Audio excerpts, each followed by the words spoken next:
Hello, it's Amy, and I'm here with Stave 2 of A Christmas Carol.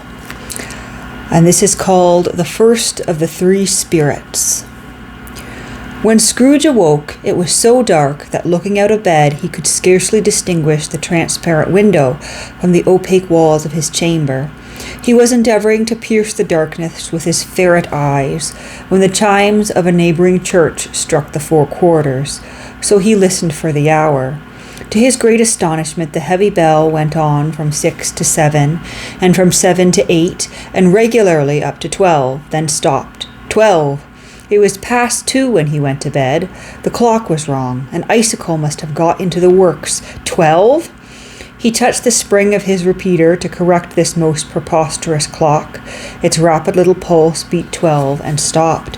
"Why, it isn't possible," said Scrooge, "that I have slept through a whole day and far into another night. It isn't possible that anything has happened to the sun, and this is 12 at noon." The idea being an alarming one, he scrambled out of bed and groped his way to the window. He was obliged to rub the frost off with the sleeve of his dressing gown before he could see anything, and could see very little then. All he could make out was that it was still very foggy and extremely cold, and that there was no noise of people running to and fro, and making a great stir, as there unquestionably would have been if night had beaten off bright day and taken possession of the world. This was a great relief, because 3 days after sight of this first of exchange, pay to Mr. Ebenezer Scrooge of his order, and so forth, would have become a mere United States security if there were no days to count by. Scrooge went to bed again and thought it over and over and over, and could make nothing of it. The more he thought, the more perplexed he was, and the more he endeavoured not to think, the more he thought. Marley's ghost bothered him exceedingly. Every time he resolved within himself, after mature inquiry, that it was all a dream, his mind flew back again, like a strong spring released to his first position, and presented the same problem to be worked all through. Was it a dream or not? Scrooge lay in this state until the chime had gone 3 quarters more, when he remembered on a sudden that the ghost had warned him of a visitation when the bell tolled 1. He resolved to lie awake until the hour was past, and considering that he could no more go to sleep than go to heaven, this was perhaps the wisest resolution in his power. The corridor was so long that he was more than once convinced he must have sunk into a doze unconsciously and missed the clock. At length it broke upon his listening ear. Ding dong. "A quarter past," said Scrooge, counting. "Ding dong." "Half past," said Scrooge. "Ding dong." "A quarter to it," said Scrooge. "Ding dong." "The hour itself," said Scrooge triumphantly, "and nothing else." He spoke before the hour bell sounded, which it now did with a dull, deep, hollow, melancholy 1. Light flashed up in the room upon the instant, and the curtains of his bed were drawn. The curtains of his bed were drawn aside, I tell you, by a hand, not the curtains at his feet, nor the curtains at his back, but those to which his face was addressed. The curtains of his bed were drawn aside, and Scrooge, starting up into a half-recumbent attitude, found himself face to face with the unearthly visitor who drew them, as close to it as I am to you now, and I am standing in the spirit at your elbow. It was a strange figure, like a child, yet not so like a child as like an old man, viewed through some supernatural medium which gave him the appearance of having receded from the view and being diminished to a child's proportions. Its hair, which hung around its neck and down its back, was white, as if with age, and yet the face had not a wrinkle in it, and the tenderest bloom was on the skin. The arms were very long and muscular, the hands the same, as if its hold were uncommon strength. Its legs and feet, most delicately formed, were like those upper members bare. It wore a tunic of the purest white, and round its waist was bound a lustrous belt, the sheen of which was beautiful. It held a branch of fresh green holly in its hand, and in a singular contradiction of that wintry emblem, had its dress trimmed with summer flowers.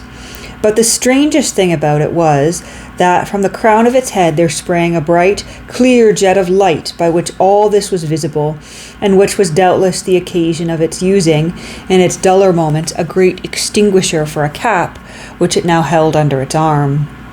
Even this, though, when Scrooge looked at it with increasing steadiness, was not its strangest quality, for as its belt sparkled and glittered now in one part and now in another, and what was light one instant at another time was dark, so the figure itself fluctuated in its distinctness, now being a thing with one arm, now with one leg, now with 20 legs, now a pair of legs without a head, now a head without a body, of which dissolving parts no outline could be visible in the dense gloom wherein they melted away. And in the very wonder of this, it would be itself again, distinct and clear as ever. "Are you the spirit, sir, whose coming was foretold to me?" asked Scrooge. "I am." The voice was soft and gentle, singularly low, as if, instead of being so close beside him, it were at a distance. "Who and what are you?" Scrooge demanded. "I am the ghost of Christmas past."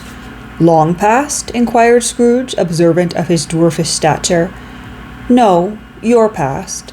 Perhaps Scrooge could not have told anybody why, if anybody could have asked him, but he had a special desire to see the spirit in his cap, and begged him to be covered. "What?" exclaimed the ghost. "Would you so soon put out with worldly hands the light I give? Is it not enough that you are one of those whose passions made this cap, and forced me through whole trains of years to wear it low upon my brow?" Scrooge reverently disclaimed all intention to offend, or any knowledge of having wilfully bonneted the spirit at any period of his life. He then made a bold to inquire what business brought him there. "Your welfare," said the ghost. Scrooge expressed himself much obliged, but could not help thinking that a night of unbroken rest would have been more conducive to that end. The spirit must have heard him thinking, for it said immediately, "Your reclamation, then. Take heed." It must put out its strong hand. It put out its strong hand as it spoke, and clasped him gently by the arm. "Rise and walk with me." It would have been in vain for Scrooge to plead that the weather and the hour were not adapted to pedestrian purposes, that the bed was warm and the thermometer a long way below freezing, that he was clad but lightly in his slippers and dressing gown and nightcap, and that he had a cold upon him at that time. The grasp, though gentle as a woman's hand, was not to be resisted.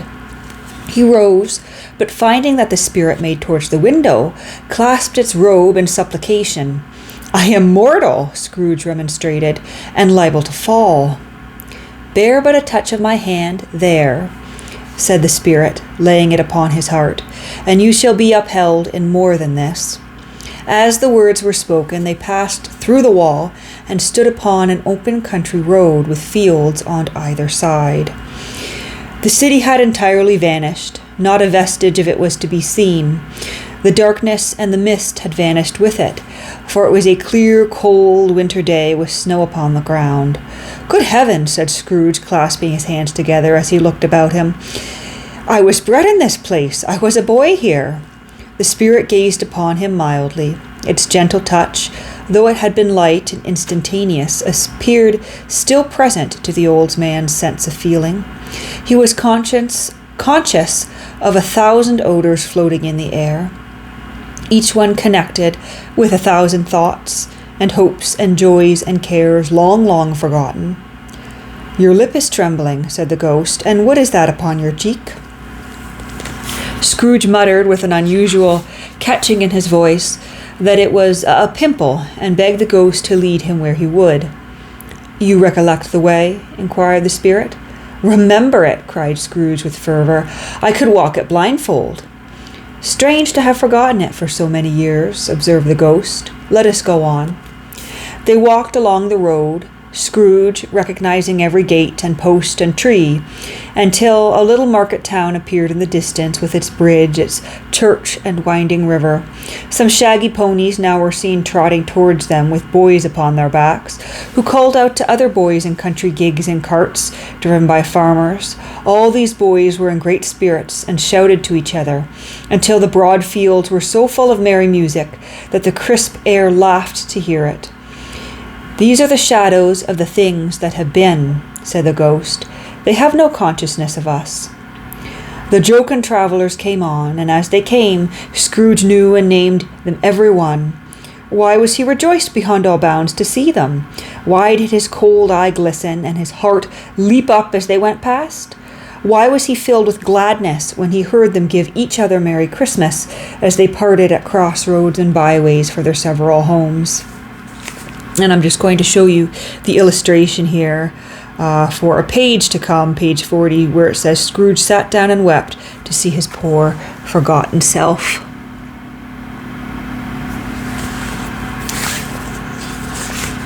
What was Merry Christmas to Scrooge? Out upon Merry Christmas, what good had it ever done him?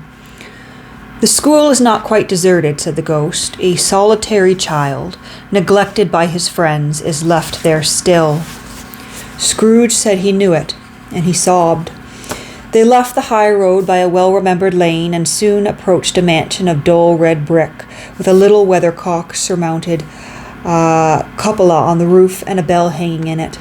It was a large house, but one of broken fortunes, for the spacious offices were little used. Their walls were damp and mossy, their windows broken, and their gates decayed. Fowls clucked and strutted in the stables, and the coach houses and sheds were overrun with grass. Nor was it more retentive of its ancient state within, for entering the dreary hall and glancing through the open doors of many rooms, they found them poorly furnished, cold and vast. There was an earthy savour in the air, and a hilly barrenness in the place, which associated itself somehow with too much getting up by candlelight and not too much to eat. They went, the ghost and Scrooge, across the hall to a door at the back of the house. It opened before them and disclosed a long, bare, melancholy room, made barer still by lines of plain deal forms and desks. At one of these, a lonely boy was reading near a feeble fire, and Scrooge sat down upon a form and wept to see his poor forgotten self as he had used to be.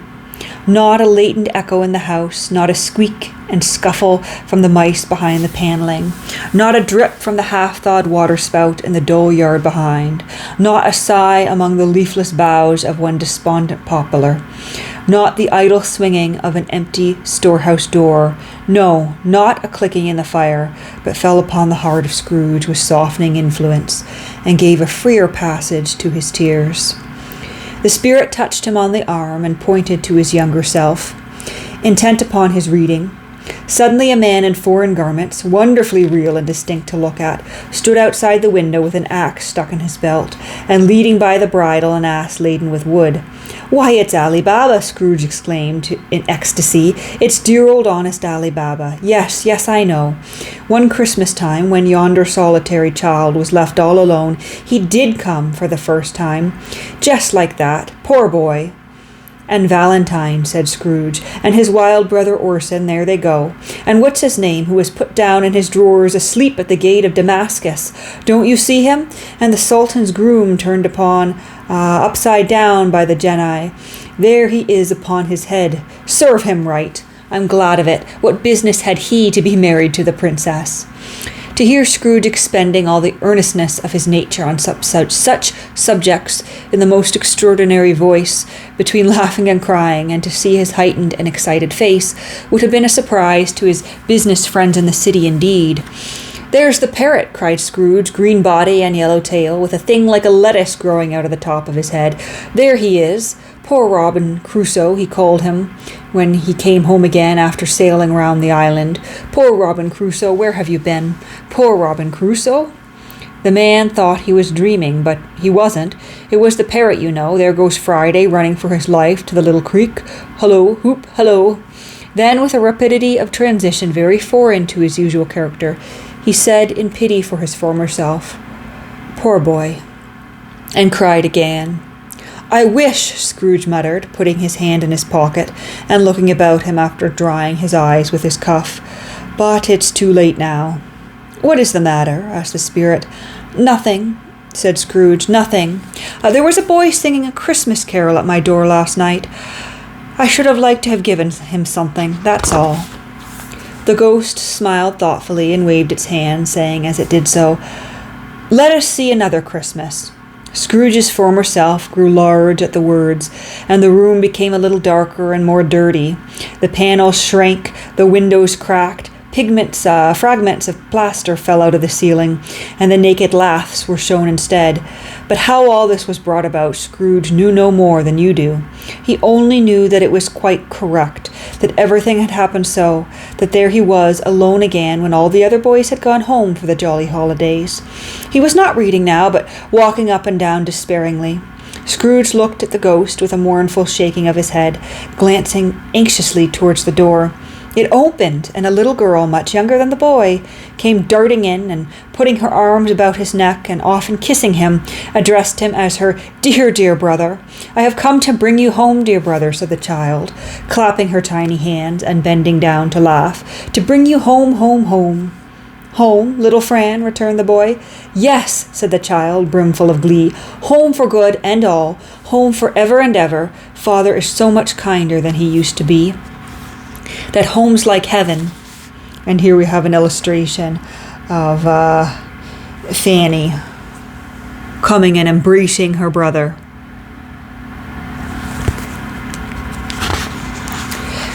"He spoke so gently to me one dear night when I was going to bed that I was not afraid to ask him once more if you might come home. And he said, 'Yes, you should,' and sent me in a coach to bring you.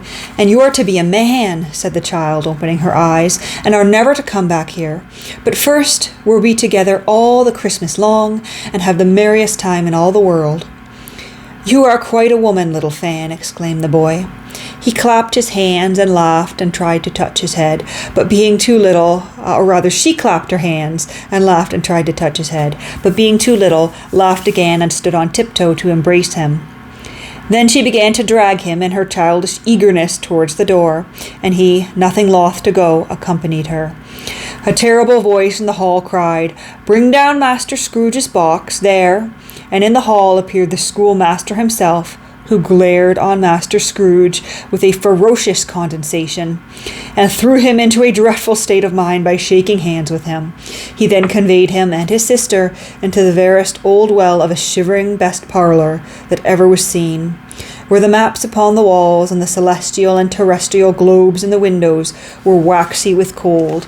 Here he produced a decanter of curiously light wine and a block of curiously heavy cake, and administered installments of these dainties to the young people, at the same time sending out a negro servant to offer a glass of something to the postboy, who answered that he thanked the gentleman, but if it was the same tap he had tasted before, he had rather not.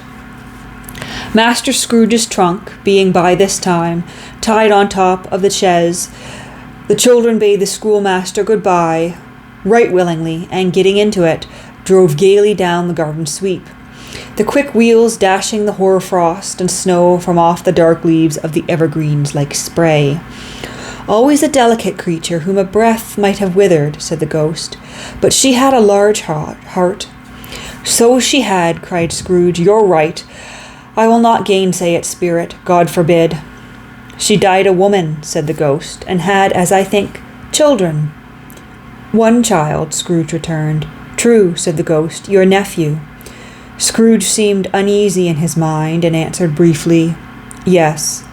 Although they had but that moment left the school behind them, they were now in the busy thoroughfares of a city, where shadowy passengers passed and repassed, where shadowy carts and coaches battled for the way, and all the strife and tumult of a real city were. It made plain enough by the dressing of the shops that here too it was Christmas time again. But it was evening, and the streets were lighted up. The ghost stopped at a certain warehouse door and asked Scrooge if he knew it. "Know it?" said Scrooge. "Was I apprenticed here?" They went in at sight of an old gentleman in a Welsh wig, sitting behind such a high desk that it had been 2 inches taller he might have knocked his head against the ceiling. Scrooge cried in great excitement, "Why, it's old Fezziwig, bless his heart, it's Fezziwig alive again." Old Fezziwig laid down his pen and looked up at the clock, which pointed to the hour of 7. He rubbed his hands, adjusted his capacious waistcoat, laughed all over himself from his shoes to his organ of benevolence, and called out in a comfortable, oily, rich, fat, jovial voice, "Yo-ho there, Ebenezer! Dick!" Scrooge's former self, now a grown young man, came briskly in, accompanied by his fellow prentice. "Dick Wilkins, to be sure," said Scrooge to the ghost. "Bless me, yes, there he is. He was very much attached to me, was Dick. Poor Dick, dear, dear."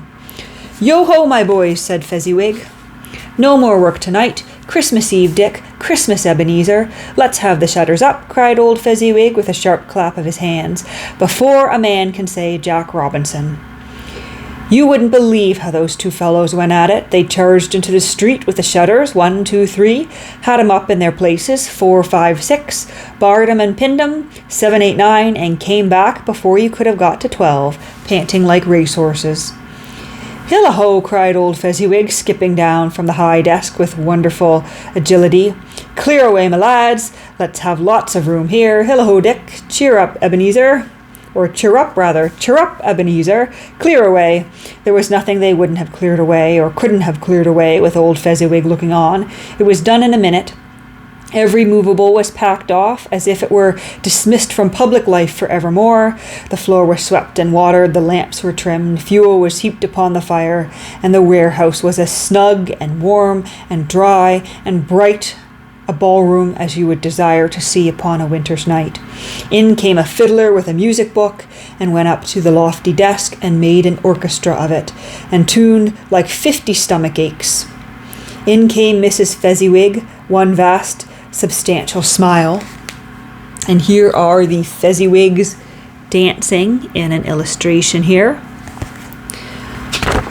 In came the 3 Mrs. Fezziwigs, beaming and lovable. In came the 6 young followers whose hearts they broke. In came all the young men and women employed in the business. In came the housemaid with her cousin the baker. In came the cook with her brother's particular friend the milkman. In came the boy from over the way, who was suspected of not having board enough from his master, trying to hide himself behind the girl from next door, but one who was proved to have had her ears pulled by her mistress. In they all came, one after another, some shyly, some boldly, some gracefully, some awkwardly, some pushing, some pulling. In they all came anyhow and everyhow. Away they all went, 20 couple at once, hands half round and back again the other way, down the middle and up again, round and round, in various stages of affectionate groupings. Old top couple always turning up in the wrong place, new top couple starting off again as soon as they got there, all top couples at last, and not a bottom one to help them. When this result was brought about, old Fezziwig, clapping his hands to stop the dance, cried out, "Well done!" and the fiddler plunged his hot face into a pot of porter, specially provided for that purpose. But scorning rest upon his reappearance, he instantly began again, though there were no dances yet, as if the other fiddler had been carried home, exhausted on a shutter, and he were a brand new man resolved to beat him out of sight or perish. There were more dances, and there were forfeits, and more dances, and there was cake, and there was negus, and there was a great piece of cold roast, and there was a great piece of cold boiled, and there were mince pies, and plenty of beer. But the great effect of the evening came after the roast and boiled, when the fiddler, an artful dog, mind the sort of man who knew his business better than you or I could have told him it, struck up Sir Roger of Coverley. Then old Fezziwig stood out to dance with Mrs. Fezziwig, top couple too, with a good stiff piece of work cut out for them, 3 or 4 and 20 pairs of partners, people who were not to be trifled with, people who would dance and had no notion of walking. But if they had been twice as many, 4 times, old Fezziwig would have been a match for them, and so would Mrs. Fezziwig. As to her, she was worthy to be his partner in every sense of the term. If that's not high praise, tell me higher, and I'll use it. A positive light appeared to issue from Fezziwig's calves. They shone in every part of the dance like moons. You couldn't have predicted at any given time what would have become of them next. And when old Fezziwig and Mrs. Fezziwig had gone all through the dance, advance and retire, both hands to your partner, bow and curtsy, corkscrew, thread the needle, and back again to your place, Fezziwig cut so deftly that he appeared to wink with his legs, and came upon his feet again without a stagger. When the clock struck 11, this domestic ball broke up. Mr. and Mrs. Fezziwig took their stations, one on either side of the door, and shaking hands with every person individually, as he or she went out, wished him or her a Merry Christmas. When everyone had retired, the two prentices, they did the same to them, and thus the cheerful voices died away, and the lads were left to their beds, which were under a counter in the back shop. During the whole of this time, Scrooge had acted like a man out of his wits. His heart and soul were in the scene, and with his former self he corroborated everything, remembered everything, enjoyed everything, and underwent the strangest agitation.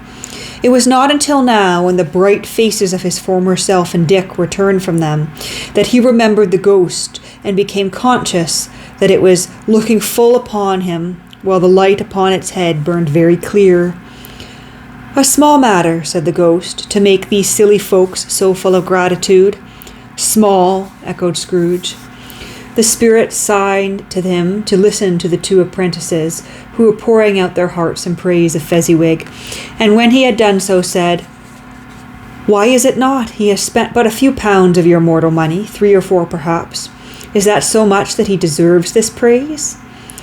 "It isn't that," said Scrooge, heated by the remark, and speaking unconsciously like his former, not his latter self. "It isn't that, spirit. He has the power to render us happy or unhappy, to make our service light or burdensome, a pleasure or a toil. Say that his power lies in words and looks, in things so slight and insignificant that it is impossible to add and count him up. What then? The happiness he gives us is quite as great as if it cost a fortune." He felt the spirit's glance and stopped. "What is the matter?" asked the ghost. "Nothing particular," said Scrooge. "Something, I think," the ghost insisted. "No," said Scrooge. "No, I should like to be able to say a word or two to my clerk just now, that's all." His former self turned down the lamps as he gave utterance to the wish, and Scrooge and the ghost again stood side by side in the open air. "My time grows short," observed the spirit. "Quick!" This was not addressed to Scrooge or to anyone whom he could see, but it produced an immediate effect, for again Scrooge saw himself. He was older now, a man in the prime of life.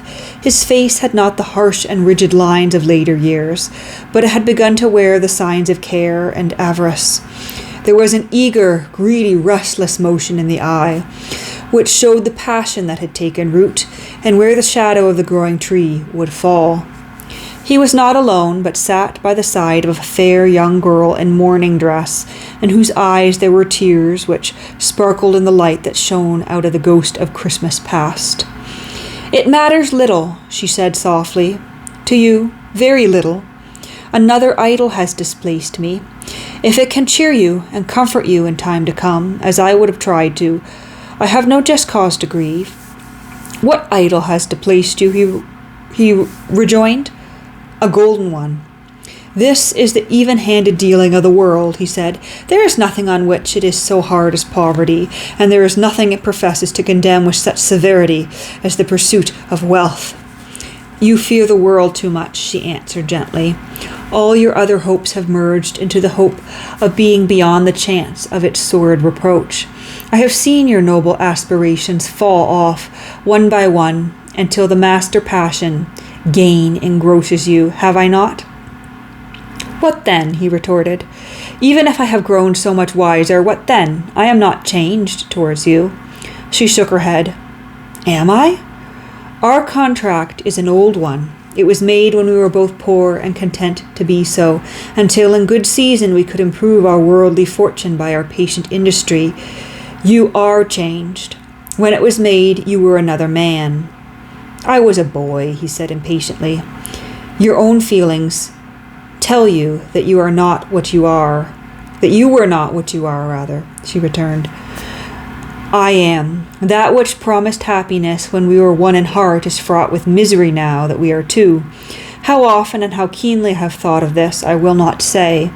It is enough that I have thought of it and can release you. Have I ever sought release? In words? No, never. In what then? In a changed nature, in an altered spirit, in another atmosphere of life, another hope as its great end, in everything that made my love of any worth or value in your sight. If this had never been between us, said the girl, looking mildly, but with steadiness upon him, tell me, would you seek me out and try to win me now? Ah, no. He seemed to yield to the justice of this supposition in spite of himself, but he said with a struggle, You think not? I would gladly think otherwise if I could, she answered. Heaven knows, when I have learned a truth like this, I know how strong and irresistible it must be. But if you were free today, tomorrow, yesterday, can even I believe that you would choose a dowerless girl, you who in your very confidence with her weigh everything by gain, or choosing her if for a moment you were false enough to your one guiding principle to do so? Do I not know that your repentance and regret would surely follow? I do, and I release you with a full heart for the love of him you once were. He was about to speak, but with her head turned from him, she resumed, You may, the memory of what is past makes me hope you will, have pain in this. A very, very brief time, and you will dismiss the recollection of it gladly as an unprofitable dream, from which it happened well that you awoke. May you be happy in the life you have chosen. She left him, and they parted. Spirit, said Scrooge, show me no more. Conduct me home. Why do you delight to torture me? One shadow more, exclaimed the ghost. No more, cried Scrooge, no more. I don't wish to see it. Show me no more. But the relentless ghost pinioned him in both his arms and forced him to observe what happened. They were in another scene and place, a room not very large or handsome, but full of comfort. Near to the winter fire sat a beautiful young girl, so like that last that Scrooge believed it was the same, until he saw her, now a comely matron, sitting opposite her daughter. The noise in this room was perfectly tumultuous, but there were more children there than Scrooge in his agitated state of mind could count, and unlike the celebrated herd in the poem, they were not 40 children conducting themselves like one, but every child conducted himself like 40.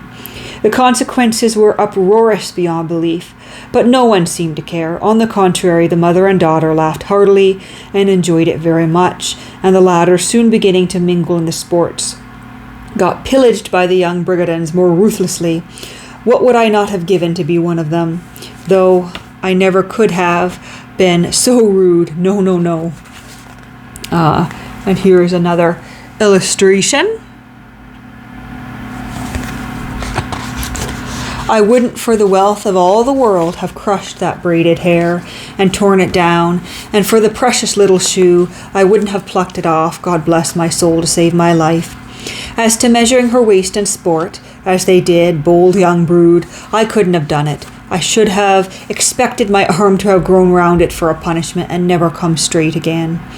And yet I should have dearly liked, I own, to have touched her lips, to have questioned her, that she might have opened them, to have looked upon the lashes of her downcast eyes, and never raised a blush, to have let loose waves of hair, an inch of which would have to be keepsakes beyond price.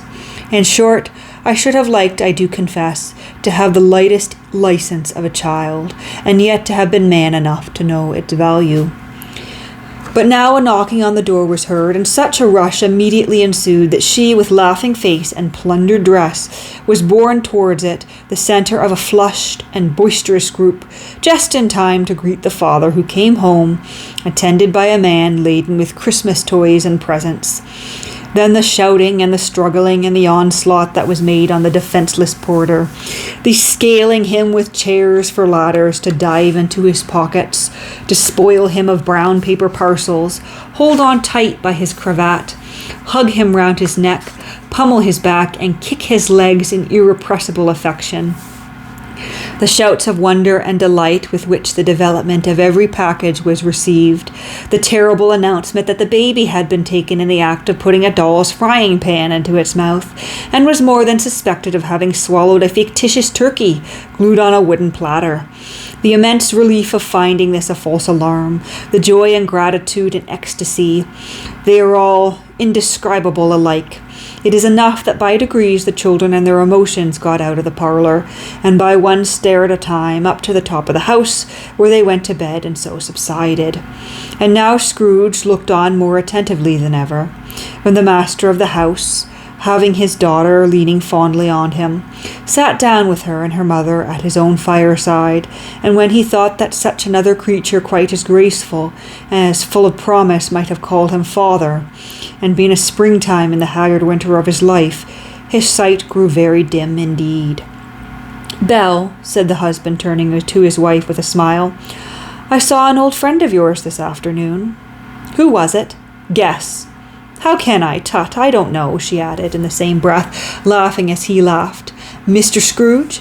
"Mr. Scrooge it was. I passed his office window, and as it was not shut up, and he had a candle inside, I could scarcely help seeing him. His partner lies upon the point of death, I hear, and there he sat alone, quite alone in the world, I do believe."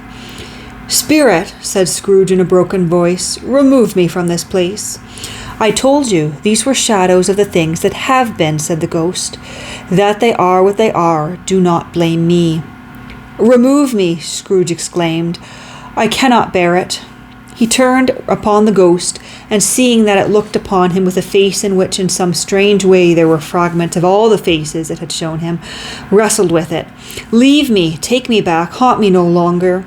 In the struggle, if that can be called a struggle, in which the ghost, with no visible resistance on his own part, was undisturbed by any efforts of its adversary, Scrooge observed that its light was burning high and bright, and dimly connecting that with its influence over him, he seized the extinguisher cap, and by a sudden action pressed it down upon its head.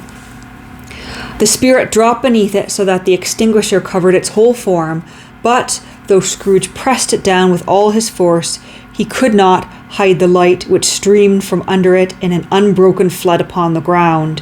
He was conscious of being exhausted and overcome by an irresistible drowsiness, and further of being in his own bedroom. He gave the cap a parting squeeze in which his hand relaxed, and had barely time to reel to bed before he sank into a heavy sleep. And that is the end of Stave 2, just in time before my camera is going to run out in 2 seconds.